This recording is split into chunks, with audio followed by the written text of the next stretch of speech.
मित्रों, जय श्री राम।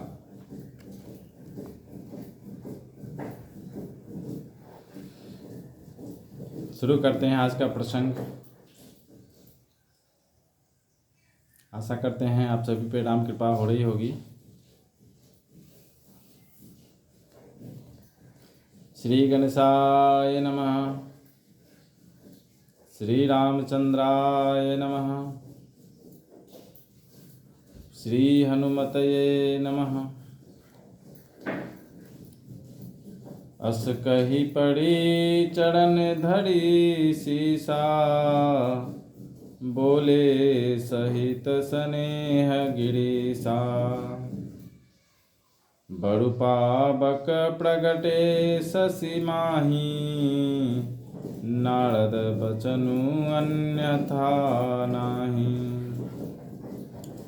प्रिया सोच पड़ी हरहु सबु, सुमिरहु श्री भगवान।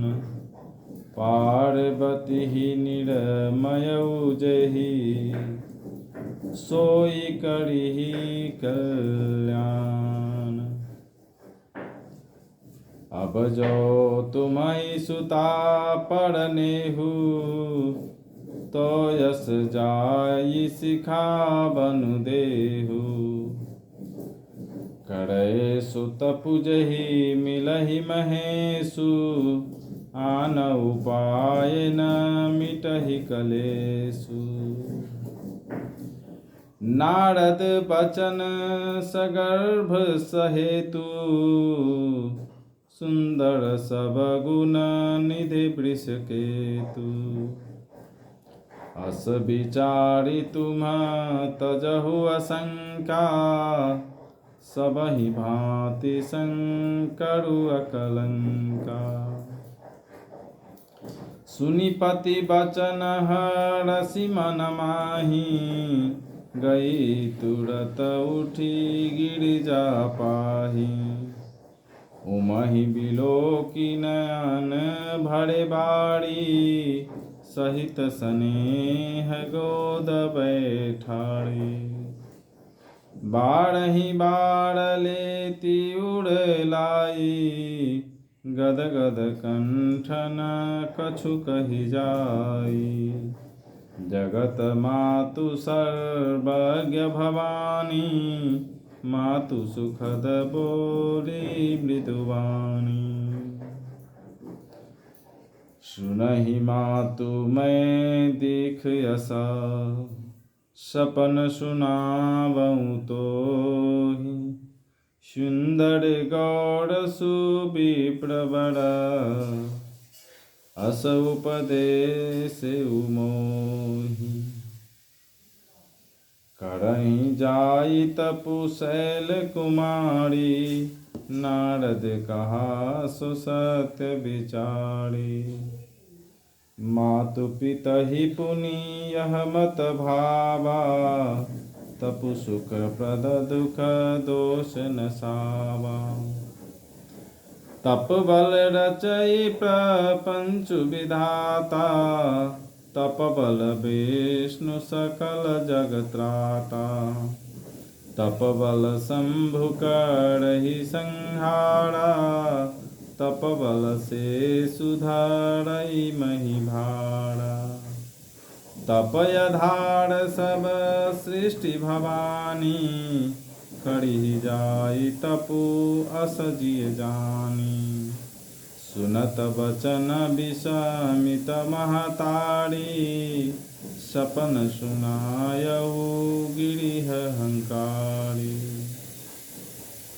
मातु पिता ही बहु विधि समुझाई, चली उमा तप हित हरसाई।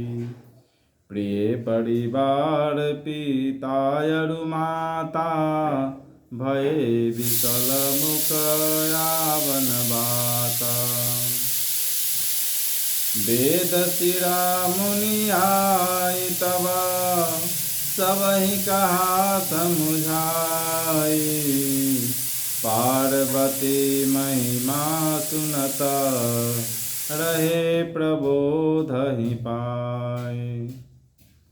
उर्धरि उमा प्राणपति चरना, जाई विपिन लागी तपु करना। अति सुकुमार न तनु तप जोगु, पति पद सुमिरित जेउ सब भोगु। नित नव चरण उपज अनुरागा, बिसरि देह तपहि मनु लागा। संबत सहस मूल फल खाए, सागु खाई सत बरस गवाए। इस प्रकार कहकर मैना पति के चरणों पर मस्तक रखकर गिर पड़ी। तब हिमवान ने प्रेम से कहा, चाहे चंद्रमा में अग्नि प्रकट हो जाए, पर नारद जी के वचन झूठे नहीं हो सकते। हे प्रिय, यह सोच छोड़कर श्री भगवान का स्मरण करो, जिन्होंने पार्वती जी को रचा है, वे ही कल्याण करेंगे। अब यदि तुम्हें कन्या पर प्रेम है तो जाकर उसे यह शिक्षा दो कि वो ऐसा तप करे जिससे शिव जी मिल जाए। दूसरे उपाय से यह क्लेश नहीं मिटेगा। नारद जी के वचन रहस्य से युक्त और सकारण हैं और शिव जी समस्त सुंदर गुणों के भंडार हैं। यह विचार कर तुम मिथ्या संदेह को छोड़ दो। शिव जी के सभी तरह से निष्कलंक हैं। पति के वचन सुन मन में प्रसन्न होकर मैना उठकर तुरंत पार्वती के पास गई। पार्वती को देखकर उनकी आंखों में आंसू भर आए। उसे स्नेह के साथ गोद में बैठा लिया। फिर बार बार उसे हृदय से लगाने लगी। प्रेम से मैना का गला भराया। कुछ कहा नहीं जाता। जगत जननी भवानी जी तो सर्वज्ञ ठहरी। माता के मन की दशा को जानकर वे माता को सुख देने वाले कोमल वाणी से बोली, माँ सुन, मैं तुझे सुनाती हूँ। मैंने ऐसा स्वप्न देखा है कि मुझे एक सुंदर गौरवर्ण श्रेष्ठ ब्राह्मण ने ऐसा उपदेश दिया है। हे पार्वती, नारद जी ने जो कहा है उसे सत्य समझकर तू जाकर तप कर। फिर यह बात तेरे माता पिता को भी अच्छी लगी है। तप सुख देने वाला और दुख दोष का नाश करने वाला है। तप के बल से ही ब्रह्मा संसार को रचते हैं और तप के बल से ही विष्णु सारे जगत का पालन करते हैं और तप के बल से ही शंभु रुद्र रूप से जगत का संहार करते हैं और तप के बल से ही शेष जी पृथ्वी का भार धारण किए हुए हैं। हे भवानी, सारी सृष्टि तप के ही आधार पर है। ऐसा जी में जानकर तू जाकर तप कर। यह बात सुनकर माता को बड़ा अचरज हुआ और उसने हिमवान को बुलाकर वह स्वप्न सुनाया। माता पिता को बहुत तरह से समझाकर बड़े हर्ष के साथ पार्वती जी तप करने के लिए चली।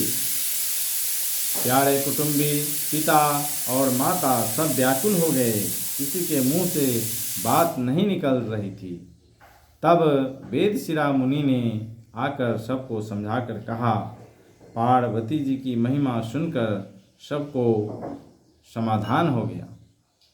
प्राणपति शिव जी के चरणों को हृदय में धारण करके पार्वती जी वन में जाकर तप करने लगी। पार्वती जी का अत्यंत सुकुमार शरीर तप के योग्य नहीं था, तो भी पति के चरणों का स्मरण करके उन्होंने सब भोगों को तज दिया। स्वामी के चरणों में नित्य नया अनुराग उत्पन्न होने लगा और तप में ऐसा मन लगा कि शरीर की सारी सुध बिसर गई। 1000 वर्ष तक उन्होंने मूल और फल खाए, फिर 100 वर्ष साग खाकर बिताए। तपस्या में बहुत शक्ति होती है। इसको हम आप आज भी अनुभूति कर सकते हैं। थोड़ा सा ध्यान में बैठने का अभ्यास करके आप इसका अनुभूति कर सकते हैं। तपस्या बहुत ऊंची चीज़ है।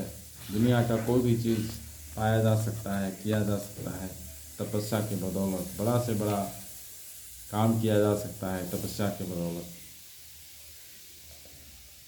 आज माता पार्वती तपस्या करने निकली हैं। मिलते हैं कल फिर नए प्रसंग में। तब तक के लिए श्री राम जी की कृपा आप पर बनी रहे। जय श्री राम।